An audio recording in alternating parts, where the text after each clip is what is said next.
சுத்தமான தரமான நாட்டு செக்கு எண்ணெய் என தேங்காய் எண்ணெயில் கலப்படம் செய்து தமிழகம் மற்றும் கேரளாவிற்கு விற்பனை.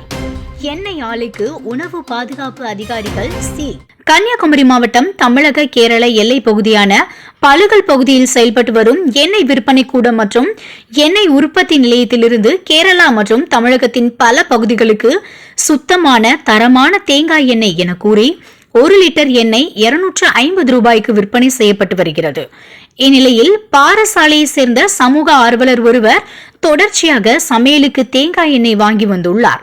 கடைகளில் சுத்தமான தேங்காய் எண்ணெய் 1 லிட்டர் 450 ரூபாய் முதல் 560 ரூபாய் வரை விற்பனை செய்யப்பட்டு வரும் நிலையில் இந்த ஆலையில் மட்டும் 1 லிட்டர் 250 ரூபாய்க்கு எப்படி விற்பனை செய்ய முடிகிறது என்ற சந்தேகம் ஏற்பட்டதால் அவர் 1 லிட்டர் தேங்காய் எண்ணெய் வாங்கி அதன் தரத்தை பரிசோதனை செய்ய திருவனந்தபுரத்தில் உள்ள கேரள உணவு பாதுகாப்புத்துறை ஆய்வகத்திற்கு ஆய்விற்காக அனுப்பி வைத்தார்.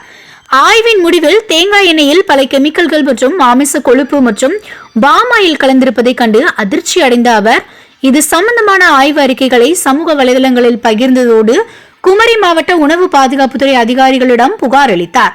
புகாரின் பேரில் மாவட்ட உணவு பாதுகாப்புத்துறை அதிகாரி ஜெயராம பாண்டியன் தலைமையில் அதிகாரிகள் சம்பந்தப்பட்ட ஆலைக்கு சென்று ஆய்வு மேற்கொண்ட போது இந்த நிறுவனத்தின் உணவு பாதுகாப்பு உரிமம் காலாவதி ஆனதும் லேபிள் போட்டாத பல லிட்டர் தேங்காய் எண்ணெய் இருப்பதும் கண்டுபிடிக்கப்பட்டு அந்த நிறுவனம் செயல்பட தடை விதித்து எண்ணெய் ஆலை மற்றும் விற்பனை நிலையத்திற்கு சீல் வைக்கப்பட்டது.